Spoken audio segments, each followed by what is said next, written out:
Ctrl+1 में जब press करूँगा तो यहाँ पे फॉर्मेट सेल डायलॉग बॉक्स आपके सामने खुल के आ जाएगा। तो इसमें हमें क्या रखना होगा, इसको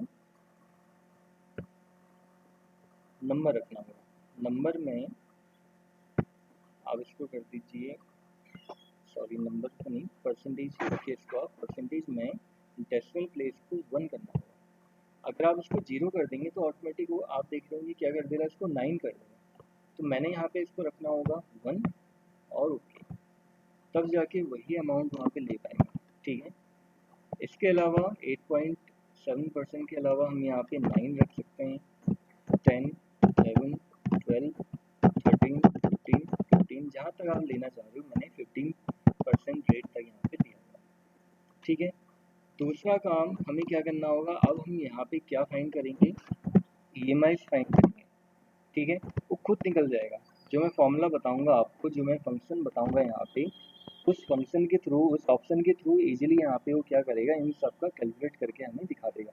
लेकिन उससे पहले आपको क्या करना होगा, जस्ट इसके नीचे हमने जो पहला EMI फाइंड किया था उसको आपने यहाँ कॉपी करना होगा। अच्छा, कॉपी करने का क्या तरीका होता है बताइए, आप लोगों को क्या समझ आता है, कॉपी कैसे होती है, कैसे आप कॉपी करते हो किसी कंटेंट को,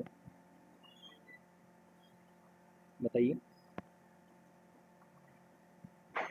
किसी कंटेंट को मैंने कॉपी करना है, कैसे करते हैं नॉर्मली, मतलब आप कैसे करते हो?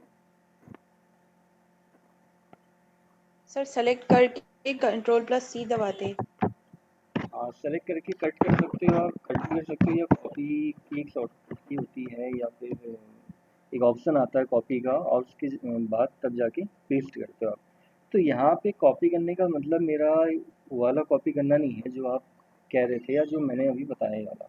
ठीक है, वो तो एक नॉर्मल कॉपी करना हो गया। यहाँ पे कॉपी करने का मीनिंग ये है कि हम क्या करेंगे, इक्वल्स टू का साइन लगा के ये जो सेल का एड्रेस है हमारा, इसका एड्रेस हम यहाँ पे लिख देंगे जिसमें हमने EMI फाइंड करी थी। ठीक है, क्या है इसका एड्रेस यहाँ पे, B8। तो इक्वल्स टू मैंने लिखा B8, एंटर किया तो ऑटोमेटिक वो क्या करेगा, यहाँ पे मेरी वैल्यू को कॉपी कर देगा। हमें ऐसा लगेगा कि कॉपी हो गई, एक्चुअल में कॉपी नहीं करता, एक तरह से फॉर्मूला बना के तब जाके उसकी वैल्यू को यहाँ वो लेके आता है। तो ऐसे हमने इसको कॉपी करना है। नॉर्मली देखने में तो कोई ऐसा ही सोचेगा कि यहाँ पे हमने नॉर्मल कॉपी पेस्ट इसको किया होगा, लेकिन नॉर्मल कॉपी पेस्ट नहीं किया हमने। क्या किया, इसको एक फॉर्मूले के फॉर्म में कॉपी किया।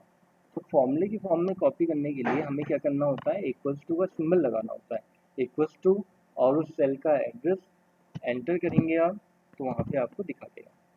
ये करने के बाद फिर आपने क्या करना होगा, यहाँ से पूरा आपने इसको सिलेक्ट करना होगा। ठीक है, ये ब्लैंक वाला सेल भी आपने सेलेक्ट करना होगा। अगर ये ब्लैंक वाला सेल आप सेलेक्ट नहीं करेंगे तो इसको सेलेक्ट नहीं कर पाएंगे हम, क्योंकि मेन जो बेस है हमारा वो तो ये वाली EMI है ना, इसी की बेसिस में हम उसको क्या कर रहे हैं, फाइंड कर पा रहे हैं, या इनको हम फाइंड करेंगे। ठीक है, अब बार बार मुझे फॉर्मूला लगाने की ज़रूरत नहीं पड़ेगी। मैं क्या करूँगा, एक ऑप्शन को अप्लाई करके ये सारी EMI मैं इजीली फाइंड कर दूँगा। तो क्या करना होगा, मुझे जाना होगा डेटा में। ठीक है, डेटा के अंदर यहाँ पे एक ऑप्शन आपको मिल जाएगा, डेटा वैलिडेशन। इसके अंदर आप, सॉरी, व्हाट इफ एनालिसिस, और इसके अंदर एक ऑप्शन मिलेगा आपको डेटा टेबल का। तो ये ऑप्शन आपको सेलेक्ट करना होगा, क्लिक कर लेते हैं। क्लिक करने के बाद आपके सामने एक बॉक्स आएगा। अब आपसे यहाँ पे दो वैल्यू पूछ रहा होगा, रो इनपुट सेल और कॉलम इनपुट सेल। ठीक है, तो row input cell, column input cell, अब अपने कौन सी वैल्यू यहाँ पे एंटर करनी है, क्या वैल्यू एंटर करनी है, ये कैसे पता लगेगा आपको, हमने किसके बेसिस में फाइंड किया है। हमने जो फाइंड किया है, या हम जो पता लगाना चाह रहे हैं, एक्चुअल में क्या पता लगाना चाह रहे हैं, EMI। लेकिन उसका जो मेन बेस हम यहाँ पे मान रहे हैं, वो क्या मान रहे हैं, रेट। अलग अलग रेट के बेसिस में हम EMI फाइंड करना चाह रहे हैं ना यहाँ पे। ठीक है, तो रेट जो हमने लिखे हुए हैं, ये कैसे लिखे हुए हैं, कॉलम में। तो इसीलिए हमें यहाँ पे क्या सेलेक्ट करना होगा, कॉलम इनपुट सेल, मतलब हमें कॉलम इनपुट सेल वाली बॉक्स में आना होगा, और कॉलम इनपुट सेल के अंदर हमें देना होगा रेट पुराना वाला। जो पुराना वाला रेट है उसका एड्रेस देना होगा। ठीक है, ऐसा नहीं कि हमने 8.70 वहाँ पे टाइप कर दिया, हमने सिंपली उसका रेट का एड्रेस वहाँ पे देना होगा। ठीक है, और लास्ट में फाइनली हमने ओके कर देना होगा। ओके करोगे आप तो देखोगे यहाँ पे उसने कैलकुलेट करके दिखा दिया। अब वो प्रॉपर नहीं दिखा पाता है तो उसके लिए तब हमें क्या करना होता है, उसको कन्वर्ट करना होता है। वही शॉर्टकट की होगी Alt+H+K, जो फॉर्मेट चेंज करने वाली शॉर्टकट की आप लोगों को मैंने बताई। अब अगर आप यहाँ पे चेंज करके देख भी लोगे, अगर आप यहाँ पे 5% करोगे, 6% करोगे, जितना भी आप यहाँ पे लिखोगे, आप चेक कर सकते हो कि यही वाली आपको EMI वहाँ पे वो दिखाएगा, या यही सेम EMI आपको वहाँ पे वो दिखाएगा। ठीक है, तो ऑटोमेटिक इंटरनल वो ये प्रोसेस करता है। अब कैसे करी उसने ये प्रोसेस, कैसे वहाँ पे उसने कैलकुलेट किया, ये तो हम पता नहीं लगा सकते हैं, लेकिन हमें बस कौन सा फॉर्मूला पता होना चाहिए, जो डाटा टेबल वाला ऑप्शन है ये हमें पता होना चाहिए। तो अलग अलग रेट की बेसिस में या डिफरेंट अमाउंट की बेसिस में, डिफरेंट टाइम पीरियड की बेसिस में हम यहाँ पे EMI को फाइंड कर सकते हैं इजीली। ये सिंगल वैल्यू की बात हुई, यहाँ पे हमने केवल सिंगल वैल्यू का ही यूज किया था। आप देख रहे होंगे जब मैंने डाटा टेबल को ऑन किया था, जब उस ऑप्शन को सिलेक्ट किया था, दो वैल्यू पूछ रहा था, रो इनपुट सेल और कॉलम इनपुट सेल। तो मैंने केवल एक ही वैल्यू वहाँ पे इनपुट करके काम किया। तो इसी को हम क्या कहते हैं, data table using single variable sensitivity analysis. तो ये समझ में आया आप लोगों को? पहले बताइए इसके बारे में, कोई डाउट तो नहीं इसमें? समझ में आया ये? सर जो आप हाँ इसमें अभी बता रहे थे ना कि सेलेक्ट करके जब हम हाँ वो रो इनपुट सेल और कॉलम इनपुट सेल वाला उसमें जब पहुंचते हैं, हाँ। उससे पहले आपने एक बार बीच में कुछ बोला था हम डेटा वैलिडेशन खोलेंगे करके। नहीं, डेटा वैलिडेशन वो ऑप्शन गलत बोल दिया था मैंने। डाटा टेबल ही बोलना चाह रहा था ना, डाटा वैलिडेशन मिल जाएगा, वो नहीं आएगा, वो तो अलग है। सर एक और चीज, जो ये रो इनपुट सेल है वो हमने इसमें इसलिए नहीं लिया ना क्योंकि जो हम चीज फाइंड कर रहे हैं वो हमने कॉलम में हाँ, लिखी है ये करके। हमने कॉलम में लिखे हुए हैं।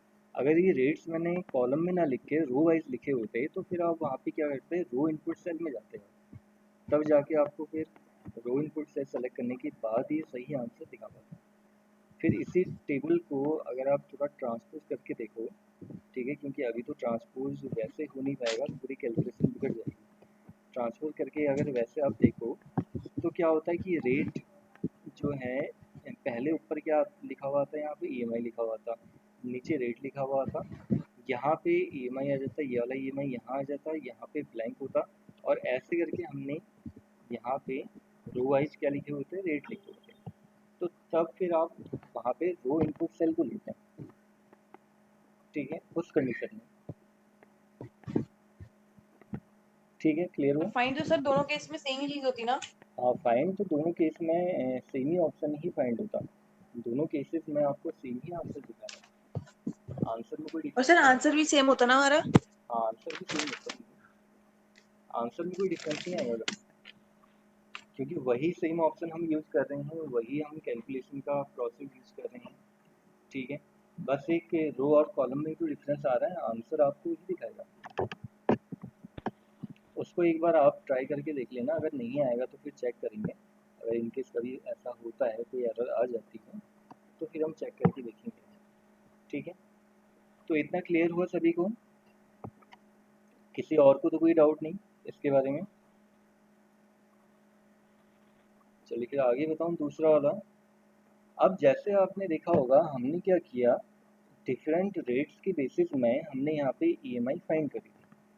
ऐसे ही मैंने आपसे बोला कि अगर मैं आपसे कहूँ कि मुझे अलग अलग रेट के बेसिस में तो EMI चाहिए ही चाहिए, लेकिन साथ में मैं चाह रहा हूँ कि अलग अलग अमाउंट अगर हो वहाँ पे, तो उसके बेसिस में भी मुझे क्या करना होगा, अलग अलग EMI फाइंड करनी होगी। एक तरह से आप ये कह सकते हो कि अगर 5% का मेरा यहाँ पे रेट चल रहा है, ठीक है, जैसे इस समय चल भी रहा है 5.3, 5.5 ऐसे करके रेट चल रहा है, वही अप डाउन चलते जा रहे हैं, कहीं कभी 6 भी हो जा रहा है, तो ऐसे चेंजेस आते जा रहे हैं। ठीक है, तो मैंने बोला कि 5% का रेट हो और अमाउंट दूसरा हो, लेकिन अमाउंट मेरा ये वाला ना हो, दूसरा अमाउंट हो। तो फिर आप क्या करोगे, दोनों को चेंज करोगे। अगर यहाँ से आप फाइन करोगे तो यहाँ तो आपको दोनों को चेंज करना होगा।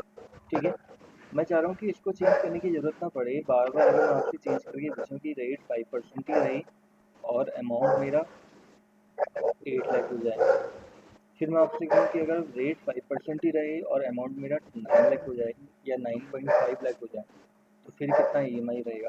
तो ऐसे करके फाइंड करने में या इतना अलग अलग करके आपको फाइंड करने में तो बहुत ज़्यादा टाइम आपका कंज्यूम होता है। तो उसके लिए तब हम यहाँ पे क्या करते हैं, डाटा टेबल का ही यूज़ करते हैं, लेकिन टू वेरिएबल का यूज़ करते हैं वहाँ पे, या टू ऑप्शन का यूज़ करते हैं, रो और कॉलम दोनों का। ठीक है, एक बार अनम्यूट कर दीजिए, किसका ऑन है यहाँ पे, सॉरी म्यूट कर दीजिए। रोहित कुछ पूछ रहे थे आप? हेलो, हाँ रोहित कुछ पूछ रहे हो आप? अपने वहाँ से म्यूट कर दीजिए इसको।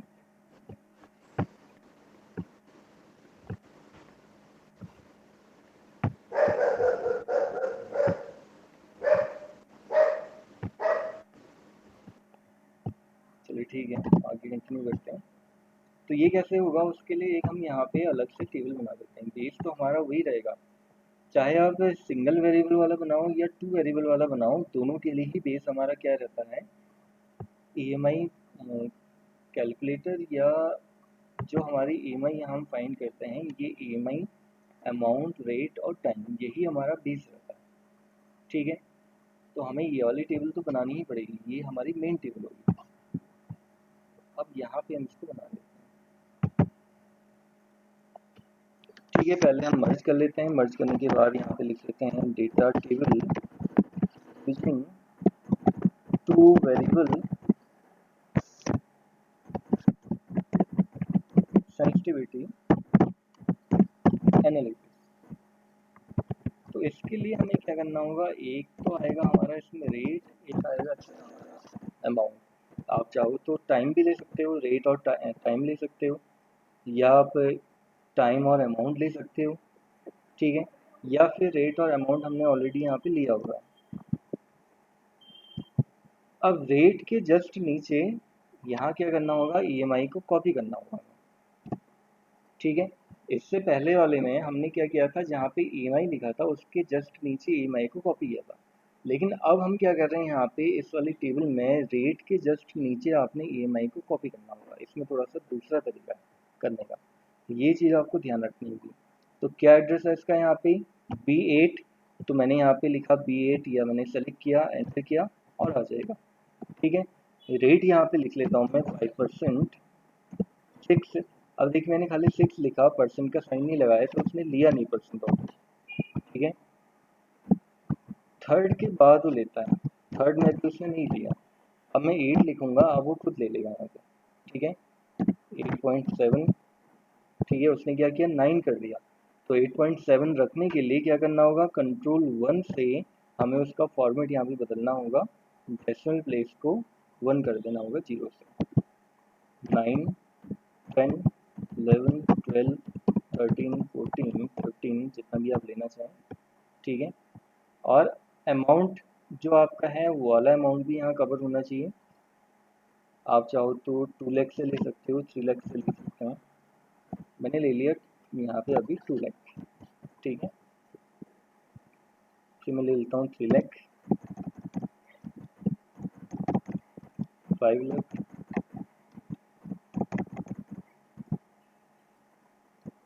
अच्छा 6 लाख में एक हमने अमाउंट लिया है, जो हमारा अमाउंट है 6,70,000।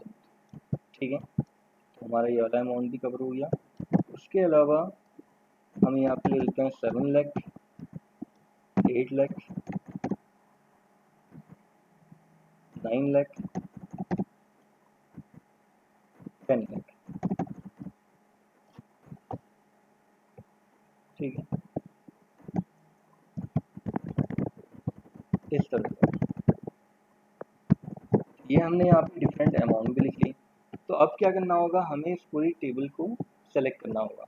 ठीक है, तो यहाँ से इस पूरी टेबल को हम सेलेक्ट कर लेंगे। ये हो क्या रहा है कि पूरा स्क्रॉल हो जा रहा है मैग्नीफाई करने से।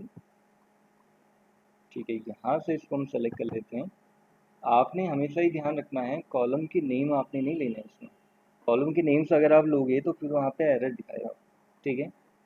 अब आपको जाना होगा वापस डेटा में।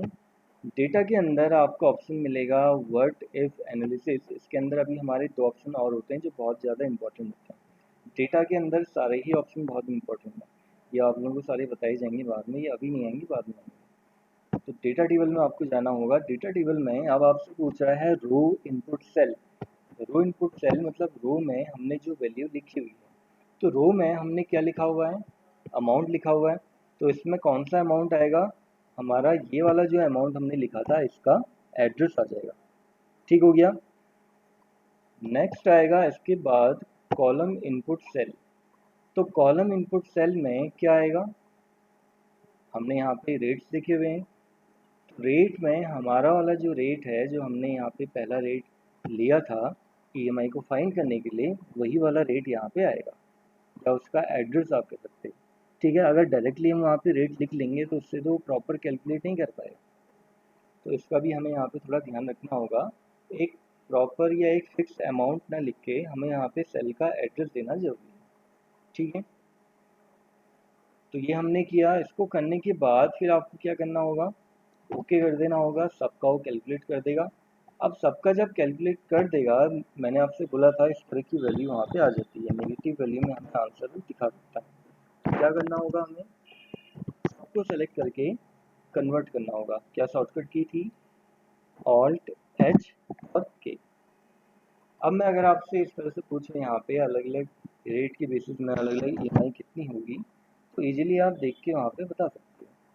अगर आपसे पूछा जाए कि 8.7 के हिसाब से, और अगर कोई लोन लेना चाह रहा है 7 लाख का, तो उसकी ईएमआई कितनी बैठेगी, तो आप देख के इजीली बता सकते हैं। ठीक है। किसके हिसाब से पूछा था, 8.7 के हिसाब से, और 7 लाख का अमाउंट, तो ये ईएमआई वहाँ पे उसकी बैठेगी।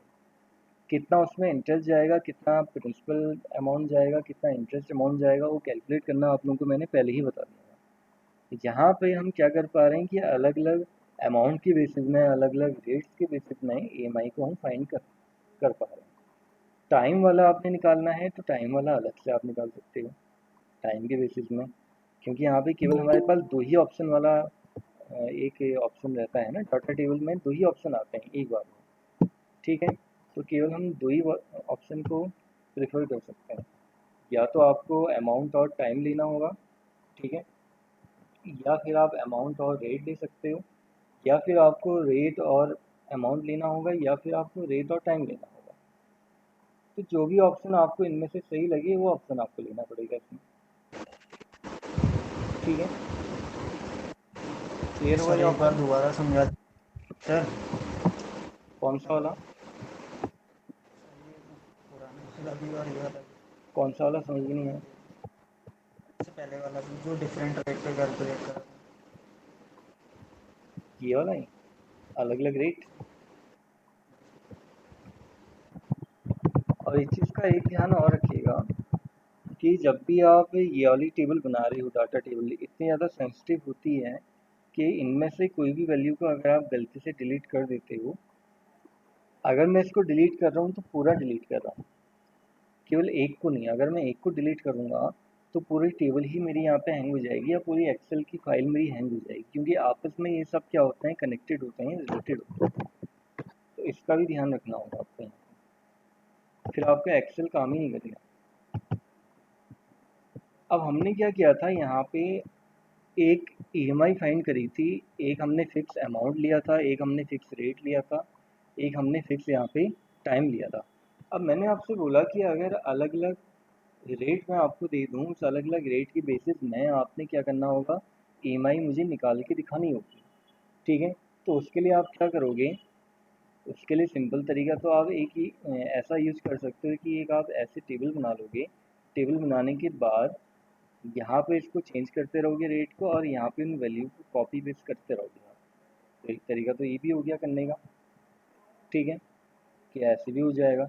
लेकिन वो कॉपी पेस्ट करना कब तक आप कॉपी पेस्ट करोगे, ये तो मैंने मान लीजिए कि यहाँ पे आपको टोटल जो रोज़ दी हैं अभी, बहुत ज़्यादा रोज़ दी हैं, 10 to 12 रोज़ हैं।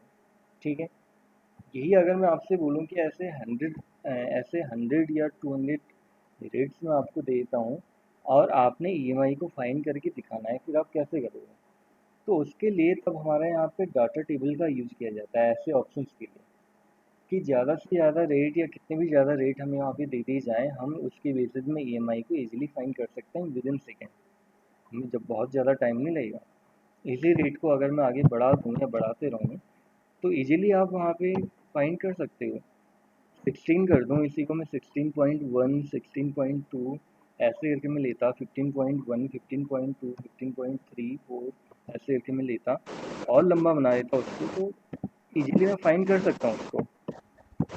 तो ये सर सब हम काम। पहले तो हाँ, सर बताओ। पहले तो हम 8.70 ले रहे हैं क्वेश्चन में ना, हाँ, फिर बाद में ये रेट परसेंट कॉलम वाइज अलग अलग क्यों ले रहे हैं?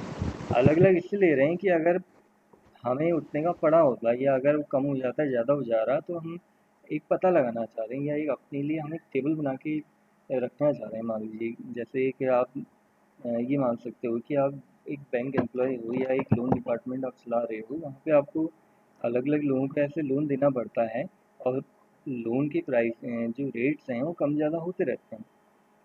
तो उसमें अगर आपको किसी को बताने की ज़रूरत पड़ती है कि आपको ईएमआई कितने की पड़ेगी, इतने रेट के हिसाब से, इतने रेट के हिसाब से, 7% के हिसाब से या 8% के हिसाब से, तो आपको कैलकुलेट करने में वहाँ पे बहुत ज़्यादा टाइम नहीं लगेगा, क्योंकि वो सब कैलकुलेशन आपके सामने पहले से फीड होगी, स्टोर होगी। सर ये मतलब ये जो क्वेश्चन में दे रखा है अमाउंट इतने में, अगर इतना परसेंट रेट हो और टाइम इतना, तो ईएमआई इतनी लगेगी, इसका हाँ, मतलब ये है ना? हाँ, वो ईएमआई हमें इतनी बनेगी डिफरेंट आपकी। रेट बनेगा, डिफरेंट रेट में ईएमआई कैलकुलेट करनी है। हाँ, तो यहाँ पे वही हो गया कि अलग अलग रेट होते हैं, अगर हमारे अमाउंट वही रहेगा, टाइम वही रहेगा और रेट हमारा अगर चेंज हो जाता है, तो उस कंडीशन में ईएमआई हमें कितने कितने की पड़ेगी, या उसको जो लोन ले रहा है, जो फाइनेंस करवाना चाह रहा है, तो उसको ईएमआई कितने कितने की पड़ेगी। तो उसको फाइंड करने के लिए तब यहाँ पे डिफरेंट रेट के अकॉर्डिंग हम ईएमआई को फाइंड कर रहे हैं। तो उसके लिए तब हमने वही प्रोसेस किया था, एक हमने क्या किया, अलग अलग रेट यहाँ पे लिख लिए। डिफरेंट रेट्स लिखने के बाद फिर हमने क्या किया, एक ईएमआई को हमने कॉपी किया, ठीक है, एक रो हमने यहाँ पे खाली छोड़ दिया था। उसका रीज़न यही था कि उसके जो नेक्स्ट वाले कॉलम में था, हमने यहाँ पे क्या करना था, ईएमआई को कॉपी करना था। कॉपी हमने कर दिया, कॉपी करने का तरीका भी मैंने आपको बताया कैसे करना होगा, इक्वल्स टू, और ये जो ईएमआई है इसका एड्रेस आ जाएगा, क्लिक करेंगे आप तो ऑटोमेटिक उसका एड्रेस वो दे देगा, ठीक है। तो ऐसे उसको कॉपी करना है। इसके बाद फिर क्या करना है, हमने इसको सेलेक्ट करना है, ठीक है। सेलेक्ट करने के बाद तब आपको जाना होगा फिर डाटा में। डाटा में जाने के बाद वर्टिव एनालिसिस का ऑप्शन मिलेगा, इसी के अंदर आपको मिल जाता है डाटा टेबल का ऑप्शन, ठीक है। अब मेन जो कंफ्यूजन होता है आप लोगों को यहाँ पे भी होता है कि आपने रो इनपुट सेल देना है या कॉलम इनपुट सेल देना है। इसके लिए आपको ये देखना होगा कि आप जो फाइंड करने जा रहे हैं या जिसके बेसिस में आप फाइंड करने जा रहे हैं, ठीक है, आप रेट के बेसिस में ईएमआई को फाइंड करने जा रहे हो, और जो रेट आपने लिखे हुए हैं ये कैसे लिखे हुए हैं, कॉलम वाइज लिखे हुए हैं। कॉलम्स में आपने रेट को लिखा हुआ है, तो आप क्या सेलेक्ट करोगे, कॉलम्स में जाओगे, ठीक है। कॉलम में जाने के बाद जिस पर्टिकुलर रेट में आपने ईएमआई को फाइंड किया था उसका एड्रेस यहाँ आपको देना होता है, ठीक है। ये देने के बाद आप ओके करेंगे तो वो क्या करेगा, कैलकुलेट करके आपको दिखा देगा। अब लास्ट की जो वैल्यूज हैं ये मैंने कन्वर्ट नहीं करी थी, बाकी तो मैंने कन्वर्ट करी थी, तो आंसर मेरा बिल्कुल सही आ गया। अब इनको भी कन्वर्ट करने के लिए इनको सेलेक्ट करना होगा, एक शॉर्टकट की मैंने आपको बताई थी, ऑल्ट एच ए, ये आपको प्रेस करनी होगी और आंसर आपका बिल्कुल सही आ जाएगा, ठीक है। अब आप इजीली देख के बता सकते हो कि अगर कोई 6,70,000 का लोन लेना चाह रहा है और उसको ईएमआई अगर 20%, उसको रेट अगर वहाँ पे 20% का पड़ता है, ठीक है, और 4 ईयर के लिए वो लेना चाह रहा है, तो ईएमआई उसकी कितने की बनेगी, 20,000, 20,388.34, ऐसे करके आप वहाँ पे देख के इजीली इसको बता सकते हो, ठीक है। जी सर। तो ऐसे ही आपने इसको ही फाइंड करना है, ये वाला जो है, जो टू वाला ऑप्शन मैंने आपको बताया, टू वाले ऑप्शन में आपको क्या करना होगा, आपने यहाँ पे रेट बनाने हैं, रेट के ही जस्ट ऊपर आपने ईएमआई को कॉपी करना है। और उसका रीज़न क्यों ऐसा हम क्यों कर रहे हैं, क्योंकि यहाँ पे इसके साइड में, जस्ट साइड में आप देख लोगे, हमें अमाउंट भी लिखना पड़ रहा है, ठीक है। अगर हम इसको यहाँ लिख लेंगे और अमाउंट को फिर इसके आगे से लिखेंगे तो प्रॉपर कैलकुलेशन हमारी नहीं हो पाएगी। तो उसके लिए या उसको करने के लिए प्रॉपर तरीके से तब हम क्या कर रहे हैं, रेट के जस्ट नीचे यहाँ पे ईएमआई को हम कॉपी कर रहे हैं और उसके बाद यहाँ पे फिर नेक्स्ट लाइन से या नेक्स्ट कॉलम से हम अमाउंट को लिखना स्टार्ट कर रहे हैं। जितने भी अमाउंट हमने लिखना है हमने अमाउंट को लिख लिया और अलग अलग रेट हमने जितने लेने हैं वहाँ पे रेट हमने ले लिए। ठीक है, पूरा जो टेबल है हमारा यहाँ पे पूरा जो डाटा है उसको सेलेक्ट करने के बाद फिर मैंने आपको बताया वही ऑप्शन में आपको जाना होगा। डाटा में जाके क्या ऑप्शन मिलेगा, व्हाट इफ एनालिसिस और डेटा टेबल। बस इसी के अंदर आपको रो इनपुट सेल और कॉलम इनपुट सेल। अब रो इनपुट सेल में आपने क्या देना है, रो में आपका क्या चल रहा है, रो में हमने क्या लिखा होगा, यहाँ पे अमाउंट लिखा होगा। ठीक है, तो हम क्या करेंगे, हमने जिस अमाउंट से ईएमआई को फाइन किया था उसका एड्रेस आ जाएगा यहाँ पे। ठीक है, उसका एड्रेस आ जाएगा। और कॉलम इनपुट सेल में क्या आ जाएगा, हमने यहाँ पे रेट दिए हुए हैं तो हमने जिस रेट से फाइन किया था उस रेट का एड्रेस आ जाएगा। ओके कर दीजिए आप, तो कैलकुलेट करके दिखा देगा। अब ऑलरेडी कैलकुलेटेड है तो फिर और ज़्यादा चेंजेस तो करेगा नहीं। ठीक है, वैल्यू तो चेंज करेगा नहीं, ऑटोमेटिक वो जितना ईएमआई निकलना चाहिए या जितना एक्चुअल में निकलेगा उतना ही आपको दिखाएगा। ठीक है, क्लियर हुआ सभी को? तो कैसे आप यहाँ सर ये पे, आप हाँ बताओ। आपने ये ऑल्ट एच ए बोला ना, बाकी पहले ये जो शॉर्टकट की है कन्वर्ट करने के लिए, कन्वर्ट करने का मतलब वही कि जैसे मैंने आप लोगों को लास्ट टाइम बताया था ना, ये होम के अंदर एक ये कॉमा स्टाइल होता है, तो ये इसकी शॉर्टकट की होती है। ठीक है, हम कॉमा स्टाइल को क्लिक नहीं कर रहे हैं, हम ऊपर माउस को नहीं ले जा रहे हैं वहाँ पे, सिंपली क्या कर रहे हैं, एक शॉर्टकट की अप्लाई कर रहे हैं ऑल्ट एच के, तो वही काम करेगा। ठीक है, क्लियर हुआ? Yes, sir. और कोई डाउट तो नहीं है किसी को? सर एक बात बताइए, हाँ बताओ। जैसे आपने एक बार अभी वो बता रहे थे ना आप कि जैसे हमको कोई चीज कॉपी करनी थी किसी सेल से, तो हम उसका एड्रेस लिख दे रहे थे, तो हाँ हम उसकी मदद से हम कहीं किसी भी सेल में उसकी वैल्यू रख सकते हैं ना, कॉपी पेस्ट करके, मतलब हाँ रख सकते हो आप डायरेक्टली तो सेम नहीं। कॉलम में रख सकते हैं। हाँ सेम कॉलम में भी रख सकते हो आप, यहाँ पे भी रख सकते हैं, जैसे जैसे ये इसी के नीचे आप देख लोगे। बीट, सेम सेल में नहीं रख सकते हो आप, लेकिन सेम कॉलम में तो रख सकते हो। जैसे मान लीजिए कि है, अब ऐसा भी नहीं कि डायरेक्टली आपने क्या किया कि P8 लिख दिया तो वैल्यू वहाँ पे कॉपी हो जाएगी, ऐसा नहीं है। ठीक है, वैल्यू कॉपी करने का तरीका बस एक हमारा वही रहता है एक्सेल में, इक्वल्स टू, तब जाके सेल का एड्रेस अगर आप लिखते हो तो तब वो कॉपी करेगा, डायरेक्टली कॉपी नहीं करेगा। उसके लिए ओके सर। आपको करना ही पड़ेगा ऐसा, इक्वल्स टू का साइन लगाना होगा, चाहे फिर वो सेम कॉलम हो सेम रो हो कहीं भी आप करो, या नेक्स्ट सीट हो, ठीक है, या नेक्स्ट वर्कबुक की बात करें वो भी हो सकता है, कहीं भी आप उसको ले आ सकते हो। क्लियर हुआ आपकी? अच्छा, इसके अलावा फिर आप लोगों को इसमें कोई छोटा ही ऑप्शन बताता हूँ क्योंकि बड़ा ऑप्शन तो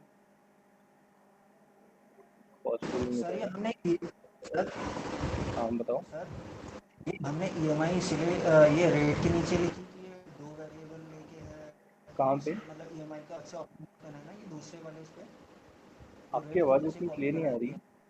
है रोहित। Sir hello. हाँ हेलो, बताओ। सर मैं ये बोल रहा हूँ कि जो रेट के नीचे आपने ईएमआई वो कॉपी करी ना दूसरे वाले पे, हाँ ये वाले में। हाँ ये दूसरे वाले पे, तो ये इसीलिए करी, मतलब ईएमआई का इसीलिए अलग से ऑप्शन नहीं बनाया ना हमने, ये दो वेरिएबल लेगा इसलिए। आपकी आवाज़ थोड़ा हल्की आ रही है रोहित। सर मैं ये बोल रहा हूँ ना, हेलो। हेलो, हाँ सर बताइए। मैं ये बोल रहा हूँ, हाँ ये ईएमआई आपने इसलिए कॉपी करी कि ये दो वेरिएबल है इसलिए रेट के नीचे कॉपी करा। कि आपकी आवाज़ जब आप बोल रहे हो फिर हल्की हो जा रही है, कुछ सुनाई नहीं दे रहा, थोड़ा हल्की हो जा रही साउंड, जब आप बोल रहे हो ना तो बिल्कुल थोड़ा लाइट हो जा रही हाँ सर मैं ये बोल रहा हूँ ना, है। हाँ सर मैं ये बोल रहा हूँ कि जो आपने ये रेट के नीचे कॉपी करा ना सेकंड वाले पे ईएमआई, हाँ हाँ। दो वेरिएबल लेगा ये डेटा टेबल में, इसलिए ये ईएमआई इस पे कॉपी करी, वरना ईएमआई का जैसे फर्स्ट वाले पे अलग से कॉलम बना रखा है ना हमने।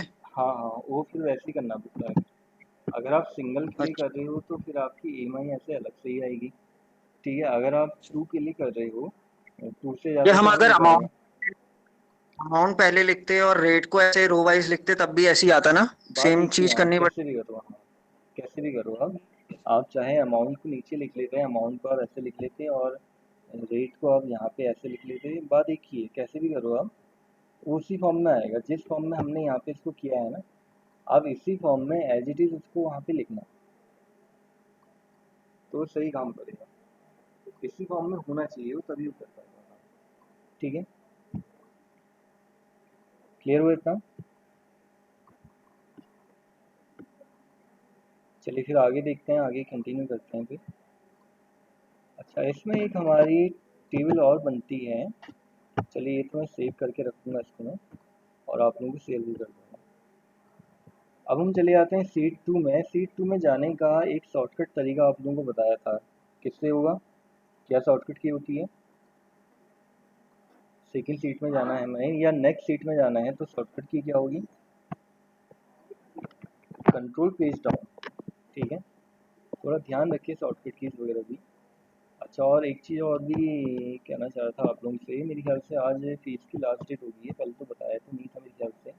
आप लोगों से कुछ बोला था ऐसा, या व्हाट्सएप वगैरह में कोई मैसेज आया था फीस की लास्ट डेट के लिए? कोई ऐसा नोटिस आया था आप लोगों के पास व्हाट्सएप में, या फिर मैम ने बोला हो? क्योंकि आज इसकी लास्ट डेट रहेगी ना फीस की, तो जिनकी भी फीस सबमिट नहीं हुई है, अगर वो कल करते हैं या कल के बाद करेंगे तो फिर सबमिट कर दिए सर। हाँ, जिसकी हो गई है और जिनकी नहीं हुई है, इन केस अगर कोई दिक्कत आई है जो भी है, तो आज ही इन्फॉर्म कर दें इसके बारे में, आज ही सबमिट कर दें। आज लास्ट रहेगी, फिर कल के बाद फाइन पड़ेगा। ठीक है, क्योंकि आप लोगों के बैच में से काफ़ी लोग हैं जिनकी नहीं आई है, कुछ लोग ऐसे भी हैं जिनसे कांटेक्ट नहीं हो पा रहा।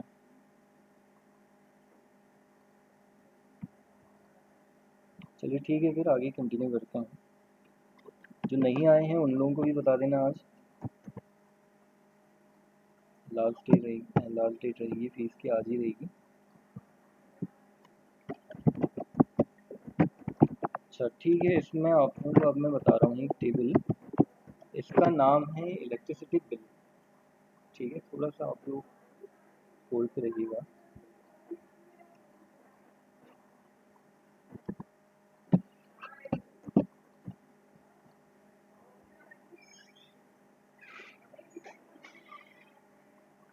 हेलो, हाँ क्या करते हैं? नहीं अभी करूँगा, अभी क्लास होती है तो करता हूँ मैं। नहीं फिर अभी क्लास चल रही है ना, अभी तो हो नहीं पाएगा टाइम।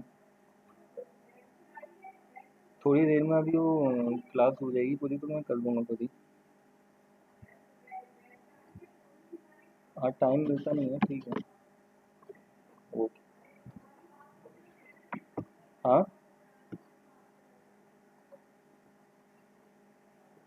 तो तैयार में क्या, तैयार हो जाओ,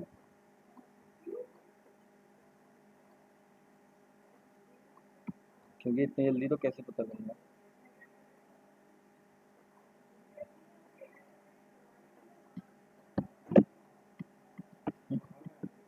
हम्म,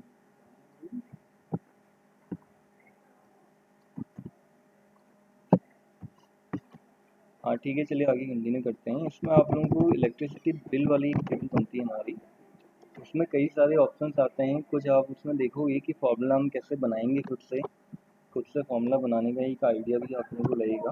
ठीक है, ज़्यादातर फॉर्मूले हमारे एक्सेल में आप देखोगे, जहाँ पे हमें ज़रूरत पड़ती है, जब एक्चुअल हम वर्किंग करते हैं तो हमें खुद से बनाने पड़ते हैं। बस डिफरेंस क्या होता है कि उनमें कुछ फॉर्मूले हमारे ऐसे भी यूज हो जाते हैं कि जो हम हमारी प्री डिफाइंड है, पहले से बने हुए फॉर्मूले हैं, उनका भी उसमें यूज होता है, मतलब मिक्स फॉर्मूले का ही यूज होता है। तो यहाँ पे इसका नाम हम रखते हैं इलेक्ट्रिसिटी बिल।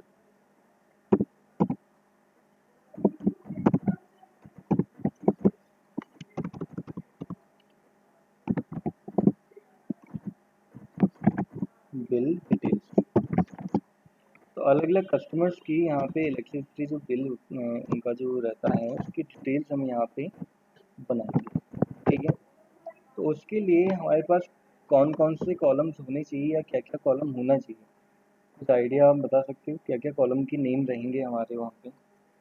जैसे स्टूडेंट वाली टेबल बनाई थी हमने, उसमें क्या क्या दिया था, सीरियल नंबर या रोल नंबर, नेम हो गया, क्लास हो गया, सब्जेक्ट हो गया, और डिवीजन, परसेंटेज, रिजल्ट, ऐसे हमने कई सारे कॉलम बनाए थे। अब इलेक्ट्रिसिटी बिल का, जैसे आप लोग ने सभी ने देखा होगा, घर में इलेक्ट्रिसिटी बिल आप लोगों का आता होगा, तो मे भी आप लोगों ने सबने देखा हो, तो क्या क्या कॉलम्स उसमें रहते हैं या कुछ मोटा मोटा आइडिया आप लोग दे सकते हो, बताइए। उनको हम लिखते रहेंगे फिर यहाँ। पर्सन नेम, पर्सन नेम, ठीक है। पर्सन नेम की जगह हम यहाँ पे इसमें लिखते हैं कंज्यूमर नेम, उसमें आता है कंज्यूमर नेम, ठीक है। एक तो कंज्यूमर नेम हो गया, और उसके अलावा और क्या आएगा? एड्रेस, सर एड्रेस होगा। ठीक है, कंज्यूमर एड्रेस आ जाएगा।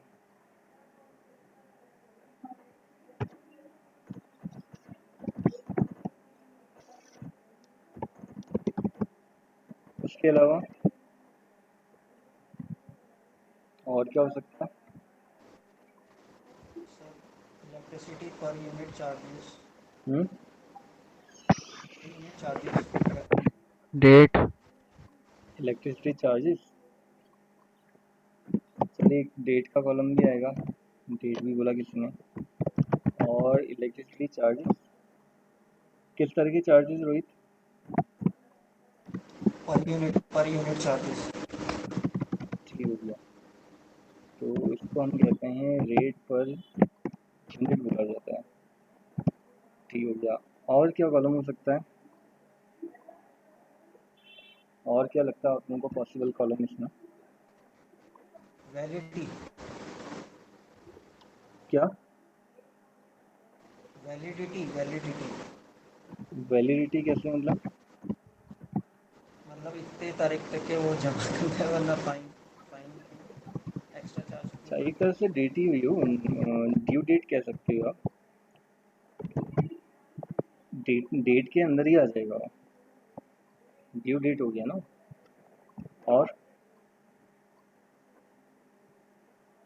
पावर कंजम्पशन, पावर कंजम्पशन हो गया।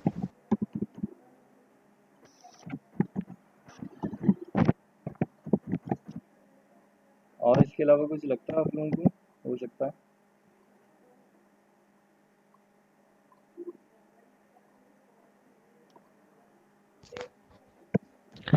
बिल नंबर, बिल नंबर होगा, बिल नंबर तो हमारा पहले आना चाहिए फिर, ठीक है। तो क्या कर सकते हैं, ऑल्ट आई और सी, एक तरीका आप लोगों को बताया था कॉलम इंसर्ट करने का, ऑल्ट आई और सी, ठीक है। तो सबसे पहले तो क्या होगा, बिल नंबर ही होगा। बिल नंबर के बाद फिर कंज्यूमर नेम आ जाएगा, ठीक है। कंज्यूमर नेम के अलावा फिर उसका एड्रेस आ जाएगा, कॉन्टैक्ट डिटेल भी रहती हैं, ठीक है। कॉन्टैक्ट नंबर भी हो सकता है। कॉन्टैक्ट नंबर के अलावा फिर क्या आएगा, कनेक्शन टाइप, किस टाइप का कनेक्शन है, ठीक है। और साइज को थोड़ा सा और बड़ा कर लेते हैं, ये है अभी हमारा 8.11, इसको रख लेते हैं 9, 9 से तो सही नहीं होगा, ठीक है। पावर कंजम्पशन भी आ जाएगा हमारा, कनेक्शन टाइप के बाद एक आ जाएगा हमारा रेट पर यूनिट, जो हमने लिखा हुआ है, ठीक है। क्योंकि कनेक्शन टाइप क्या है, अच्छा एक चीज़ और भी आता है इसमें, बिल नंबर तो होता ही होता है, कनेक्शन नंबर भी होता है, ठीक है। कनेक्शन नंबर आएगा इससे पहले, आई और सी से कॉलम इंसर्ट कर लेते हैं, नंबर, रेट पर यूनिट होगा, ठीक है। रेट पर यूनिट के अलावा और क्या रहेगा, तो इसमें रीडिंग रहेगी, ठीक है। रीडिंग हमारी 2 टाइप की होती है। कॉलम मर्ज कर लेते हैं यहाँ पे, एक कॉलम बनाते हैं पहले हम रीडिंग का, उसके नीचे बनेगा प्रीवियस, एक बनेगा करंट, ठीक है। तब जाके यहाँ आएगा पावर कंजम्पशन या यूनिट्स कंज्यूम बोला जाता है उसको, ये आ जाएगा। इसके अलावा और क्या कॉलम बन सकते हैं, फिर आएगा हमारा अमाउंट।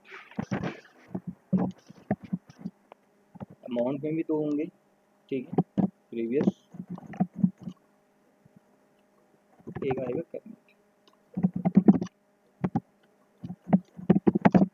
अच्छा और क्या हो सकता है, अच्छा एक डेट भी बताई थी ना किसी ने, चलिए डेट भी लिख लेते हैं यहाँ पे। अमाउंट के अलावा एक यहाँ पे ड्यू डेट होगी सबसे पहले, तो एक क्या होगी, पे डेट होगी, कब पे किया। और क्या लगता है छोटा,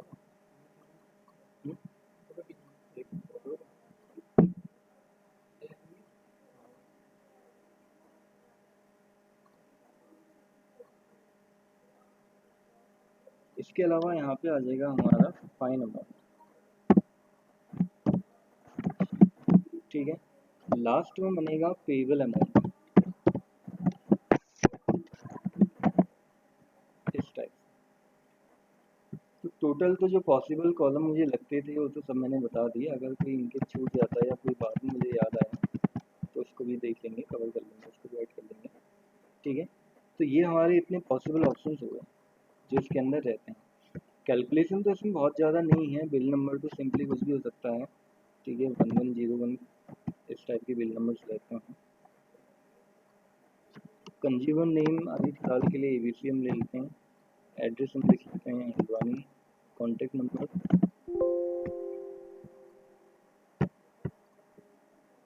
कॉन्टैक्ट नंबर तो भी देना,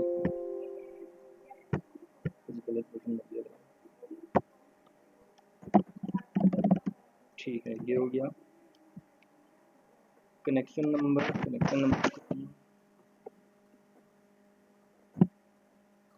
सी करके ले लेते हैं, अच्छा कनेक्शन टाइप क्या क्या होता है हमारे, पता आप लोग? सर डोमेस्टिक या फिर ऐसे वो वर्क कर लेके, डोमेस्टिक या दूसरा कौन जैसे सा? फैक्ट्री या वो क्या कहते हैं उसको, नाम याद नहीं आ रहा उसका, कॉमर्शियल, एक डोमेस्टिक होता है इतना याद है। एक डोमेस्टिक होता है, कॉमर्शियल होता है, 2 टाइप के कनेक्शन होते हैं हमारे, ठीक है। डोमेस्टिक या कॉमर्शियल दोनों ही लिख लेते हैं, ये हो गया। तो रेट पर यूनिट जो हमारा निकलेगा यहाँ पे, ये कनेक्शन टाइप की बेसिस में ही निकलेगा, ठीक है। इसी की बेसिस में हमें क्या करना होगा, यहाँ पे कैलकुलेशन करनी होगी। तो इसके लिए क्या फॉर्मूला बना सकते हैं, किस तरह का फॉर्मूला बनेगा, कुछ आइडिया दे सकते हैं कोई, किस तरह का फॉर्मूला बनेगा इसके लिए?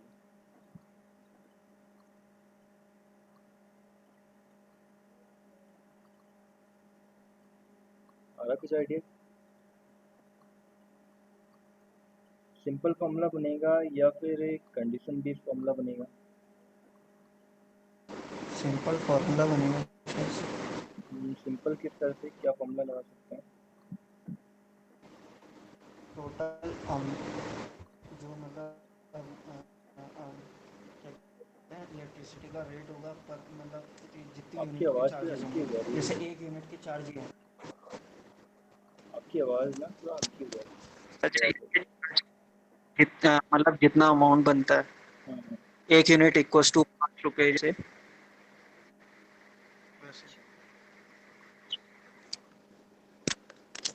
इसको हम एक दूसरे तरीके से भी कर सकते हैं, कंडीशन लगा लेते हैं सीधा उसमें, इफ अगर इस वाली सेल की ठीक है, यहाँ पे ये जो F7 दिखा रहा है इस सेल का एड्रेस, इस वाले सेल में अगर वैल्यू क्या होती है, डोमेस्टिक होती है।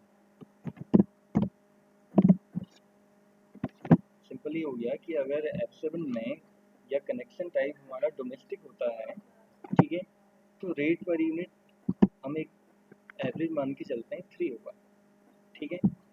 नहीं तो मतलब वही कि कॉमर्शियल अगर होगा, कॉमर्शियल या उसके अलावा कॉमर्शियल ही होगा वैसे, ठीक है, तो उसमें एक एवरेज मान के चलते हैं कि उसमें 10 होगा। तो जितना भी आप लेना चाहो जो रहता है, फिक्स भी आप ले सकते हो, अपने हिसाब से भी ले सकते हो। तो अभी उसने क्या दिखाया है, जब हमने कंडीशन लगाई यहाँ पे या बनाई, ये कंडीशन हमने खुद से बनाई कि अगर यहाँ पे F7 या कनेक्शन टाइप जो है डोमेस्टिक होता है तो उसकी रेट पर यूनिट 3 होगा, नहीं तो 10 होगा, ठीक है। इतना समझ में आया? कोई डाउट तो नहीं इस फॉर्मूले में? ठीक है, अगर मैं यहाँ इसको चेंज करता, डोमेस्टिक कर देता, तो खुद ही क्या कर लेता, 3 कर देता, ठीक है।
आनी चाहिए, सिलेक्ट करके पूरा निकल जाएगा।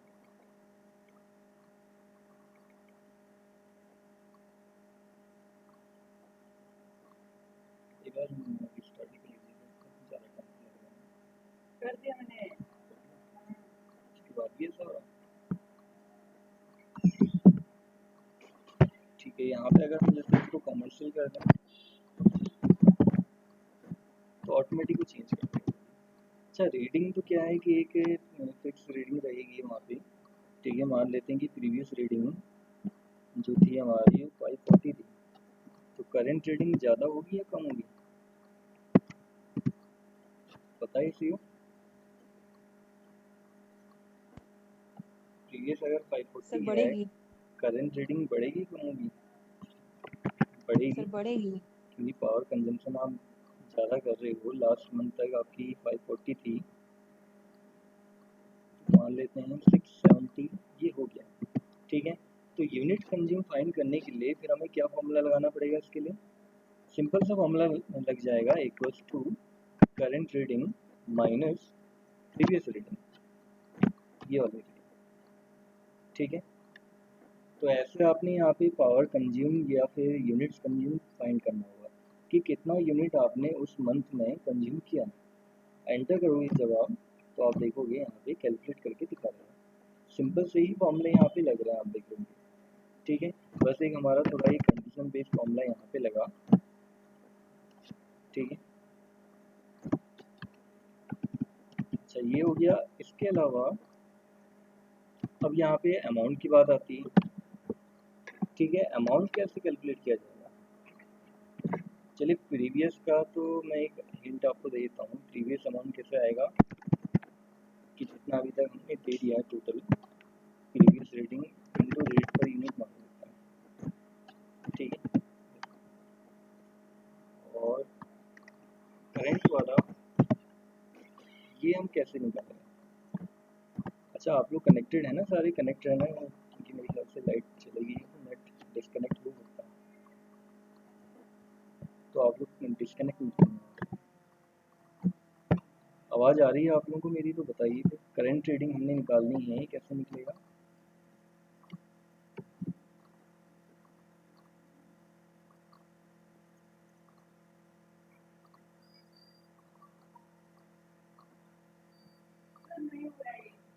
अभी भी नहीं हुआ?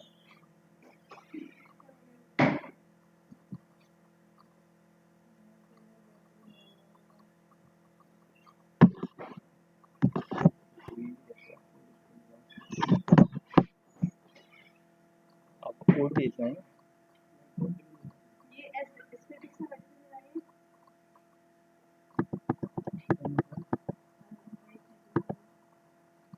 आपके वहाँ से कोड जनरेट हो गया?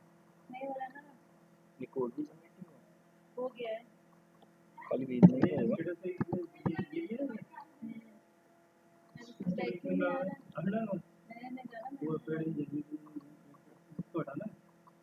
स्टेटस नहीं हटाना है, वो लिस्ट आती है वो नहीं आ रही है। बैक नहीं कर रहा, बैक नहीं कर रहा सेट।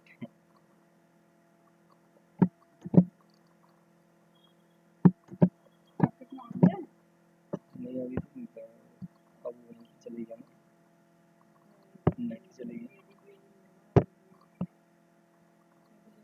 तो पड़ा नहीं।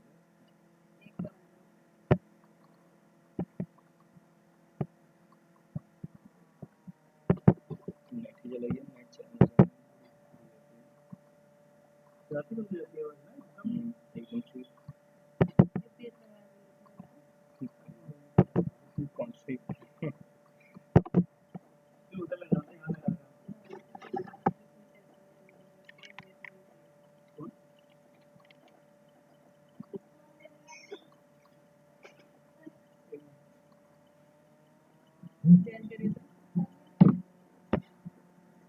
मैं 2 बार कर दिया हूँ।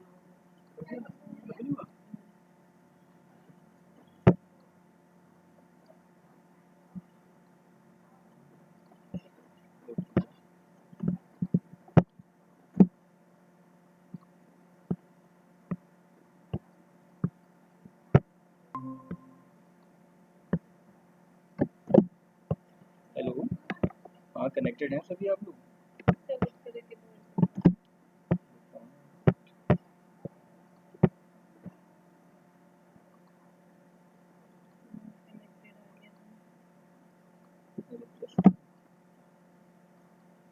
तो वैसे भी ऐप है ना, ये तो ऑटो रिफ्रेश हो जाएगा, उसी में नहीं चल रहा होगा।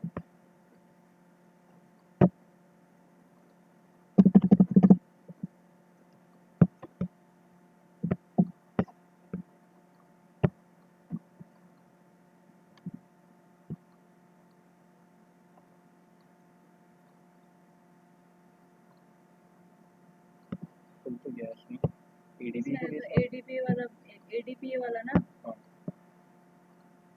क्या कोड है? वो भी मैंने ऐसे भेजा था। ये वाला भेजना है? इसको 4 to 5:30 वाले बैच में भेज दीजिए।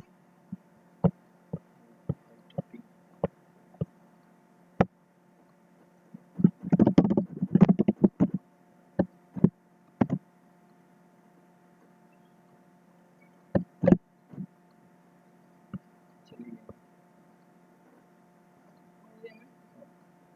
कर लेंगे, आप कर लीजिए। ठीक है, आप लोग कनेक्टेड हैं सभी? आवाज़ आ रही है मेरी सभी को?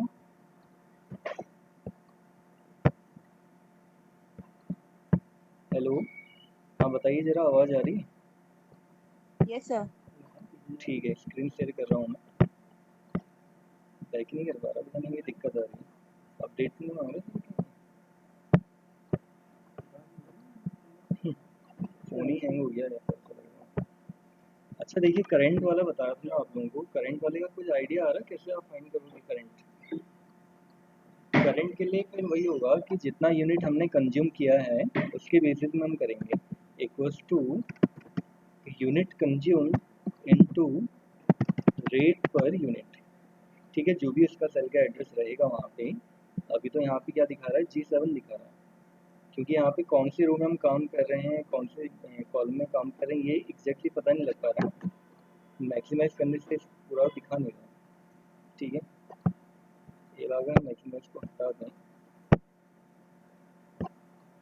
ठीक है, थोड़ा मैं वैसे जूम करके देखता हूँ एक बार।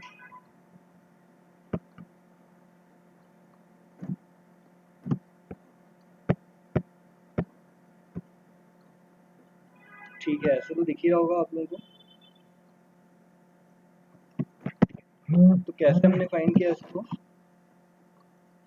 करंट अमाउंट फाइंड करने के लिए मैंने यहाँ पे unit consume into rate per unit. ठीक है, हमने यहाँ पे प्रीवियस अमाउंट क्यों नहीं लिया होगा, सॉरी करंट अमाउंट क्यों नहीं लिया होगा? करंट अमाउंट तो हम निकालें, करंट रेटिंग बताइए। सर इसमें क्योंकि प्रीवियस वाली भी इंक्लूडेड होती है। हाँ, अगर आप यहाँ पे करंट रीडिंग को ले लोगे तो उसमें प्रीवियस वाली रीडिंग जो है हमारी वो भी इंक्लूडेड है। अब आप पूरा तो टोटल बिल तो नहीं दोगे ना, हम जितना जब से आपका बिल पूरा बिल आ रहा है या जब से आपने बिल देना स्टार्ट किया है तब से तो अब तक का बिल नहीं दोगे आप, क्योंकि उतना तो आपने दे दिया। तो इसीलिए जिस मंथ का जितना यूनिट कंज्यूम हुआ है उसके बेसिस में हमारा करंट अमाउंट यहाँ पे निकलता है। तो कैसे यहाँ पे फॉर्मूले बन रहे हैं, कैसे काम कर रहे हैं, ये समझ में आ रहा होगा सभी को। अच्छा, अब हमने क्या करना है, यहाँ पे ड्यू डेट और पे डेट यहाँ पे लिखनी है। अब इसका भी एक मैंने तरीका आप लोगों को लास्ट टाइम बताया था कि सिस्टम में जो हमारा करंट डेट और टाइम का फॉर्मेट चल रहा होगा वही फॉर्मेट आपको यहाँ लेना होगा। ठीक है,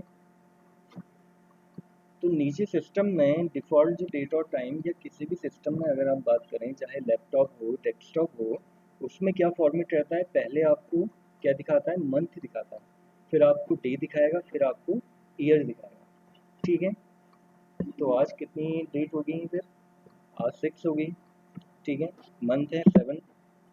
तो हम यहाँ पे इसको ऐसे लिख सकते हैं, एक तरीका आप ऐसा कीजिए, ड्यू डेट मान लेते हैं कि 10 जुलाई 2020। ठीक है, ये फॉर्मेट आप यहाँ पे यूज कर सकते हो, या फिर जो मैंने आपको बताया सिस्टम वाला फॉर्मेट उसको भी आप यूज कर सकते हैं। लेकिन डेट्स को कंपेयर करने के लिए ये वाला फॉर्मेट हमारा बहुत अच्छा होना होता है, इससे इजीली कंपेयर हो जाता है। ठीक है, और पे डेट जो एक कस्टमर है, जिन कंज्यूमर की, अब यहाँ पे कस्टमर तो खैर इनको बोला नहीं जाता है, कंज्यूमर बोला जाता है, कंज्यूम कर रहे हैं। ठीक है, तो इन कंज्यूमर ने सपोज मान लेते हैं कि बिल अपना पहले दे दिया, 2 जुलाई को ही इन्होंने अपना बिल दे दिया, तो क्या इनको फाइन पड़ेगा? नहीं पड़ेगा। अब ये फाइन कैलकुलेशन कैसे होगी? ये होगी कंडीशन की बेसिस में। तो हमें क्या करना होगा, यहाँ पे एक फॉर्मूला बनाना होगा। ठीक है, एक फॉर्मूला हम यहाँ पे लगाएंगे इफ़ का यूज करके। ठीक है, हमने लिखा इफ़। अब इफ़ में पहले हमें क्या देना होता है, कंडीशन देनी होती है। ठीक है, लॉजिकल कंडीशन लगानी होती है। ऐसे अगर आप लोगों को ज़्यादा क्लियर नहीं हो रहा तो मैग्नीफाई कर लेता हूँ।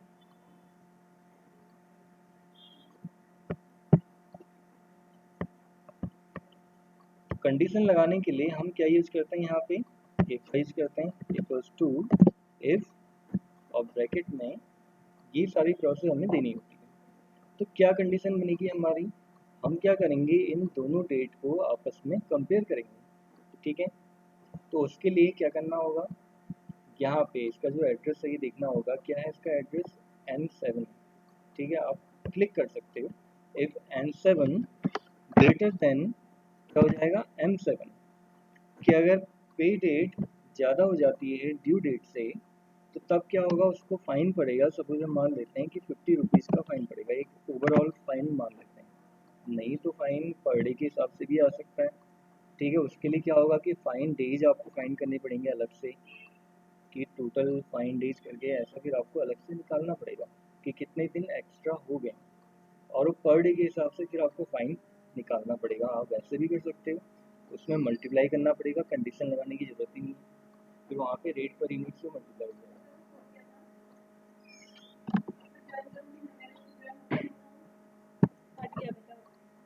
जॉइन तो होना चाहिए।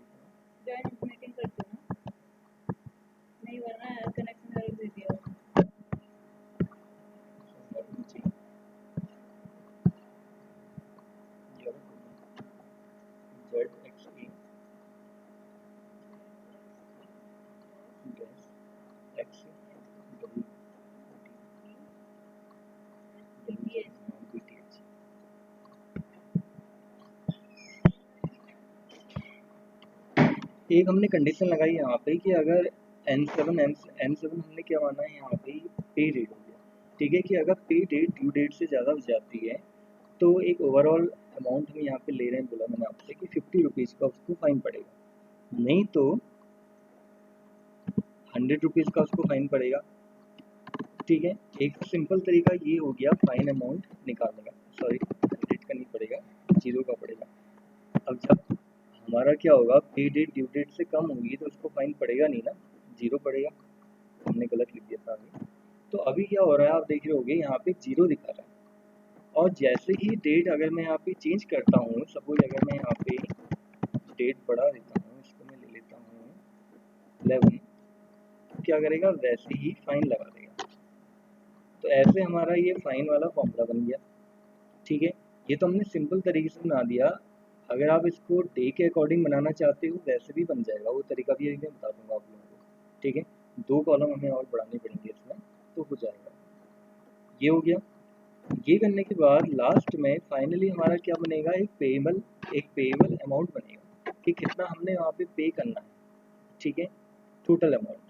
तो टोटल अमाउंट हमारा कैसे बनेगा, current amount plus fine amount, enter कर दीजिए आप, तो ये टोटल अमाउंट वहाँ पे करना होगा।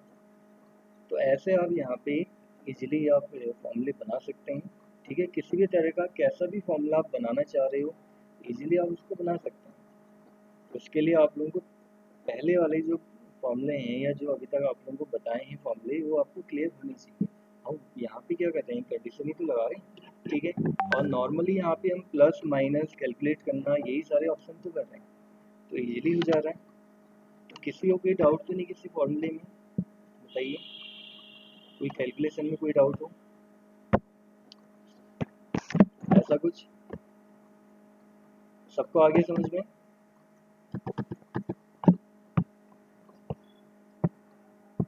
हेलो, आवाज़ आ रही, सबको आगे समझ में इतना?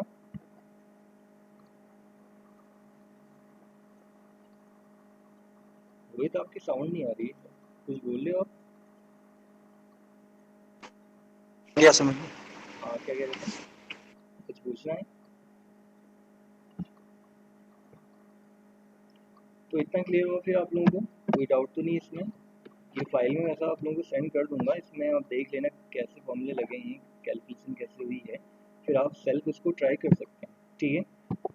अच्छा, एक तरीका और मैंने आपसे बोला था लास्ट में, तरीका आपको इसमें बताता हूँ कि हमने अगर डे के अकॉर्डिंग, कि जैसे अगर डे ज़्यादा हो जाते हैं, ठीक है, तो हमें क्या करना पड़ेगा, यहाँ पे कितने डे हुए हैं, इससे दोनों के बीच में कितने डेज हो गए हैं, कितने डे का डिफरेंस हो गया है, ये हमें देखना पड़ेगा, ये हमें निकालना पड़ेगा, ठीक है। तो एक काम करते हैं, कॉलम पहले यहाँ पे बढ़ा लेते हैं, ऑल्ट आई और सी, एक और ऑल्ट आई और सी, को बताई थी मैंने, ठीक है।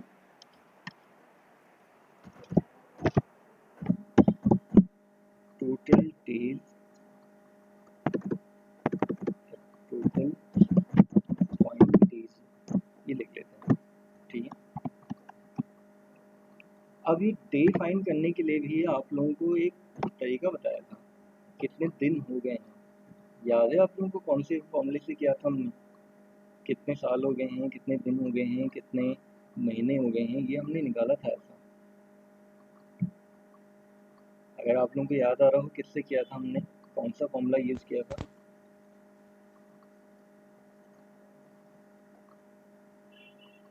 याद आ रहा है किसी को?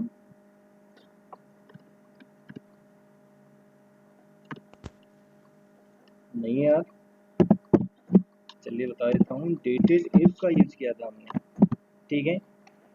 हमने क्या करना था, पहली वाली डेट से दूसरी वाली डेट को कंपेयर करना था, वही था।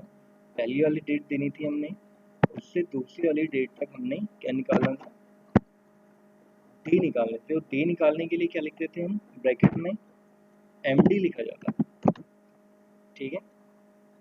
एंटर किया, अब यहाँ पे वो डे क्यों दिखा रहा होगा, मतलब डेट क्यों दिखा रहा होगा, क्योंकि उसका फॉर्मेट चेंज है, हम एक काम करते हैं, इन दोनों को ही सेलेक्ट करके उसका फॉर्मेट हम बदल देते हैं। क्या कर देते हैं, जनरल, तब बिल्कुल सही दिखाएगा। तो अब उसने कैलकुलेट करके दिखाया कि टोटल कितने दिन हो गए, 1 दिन हो गए। तो 1 दिन के हिसाब से उसका फाइन निकाल लेते हैं, ठीक है। तो यहाँ पे आ जाएगा एक हमारा फाइन अमाउंट का कॉलम। मैं दोबारा इसलिए बना रहा हूँ क्योंकि इसमें दूसरा फॉर्मूला रहेगा, ठीक है। तो टोटल फाइन कितना पड़ेगा उससे, रेट पर यूनिट इनटू, या रेट पर यूनिट नहीं आएगा, आप फाइन में तो रेट पर यूनिट नहीं होता मेरे ख्याल से। वहाँ पे कुछ इसमें ऐसा रहता है 25 रुपीज़ या समथिंग कुछ प्राइस रहता है, ऐसी कुछ कॉस्ट रहती है, इनटू 1 कि 25 रुपये एक दिन के हिसाब से वो फाइन पड़ता है। एक दिन का है तो एक दिन का 25 रुपये पड़ेगा, ठीक है। मान लीजिए अगर यहाँ पे वो बाद में फाइन देता है, बाद में अपना बिल पे करता है, सपोज अगर वो चाह रहा है कि 15 को जमा करें, तो 15 तक तो उसको 5 दिन का फाइन पड़ जाएगा, ठीक है। 5 डेज के अकॉर्डिंग टोटल फाइन अमाउंट उसका कितना बन जाएगा, 125। और अगर आप इसको एक फिक्स अमाउंट के हिसाब से करते हो तो फिक्स ही रहेगा। तो जैसे आपको करना है वैसे आप यहाँ पे इसको कैलकुलेट करके निकाल सकते हैं, ठीक है। तो ये क्लियर हुआ सभी को, कोई डाउट तो नहीं है इसमें, बताइए। सर ये जो एक बार आपने ऑपरेशन लगा रखे ना वो समझा दीजिए एक बार। कौन सा,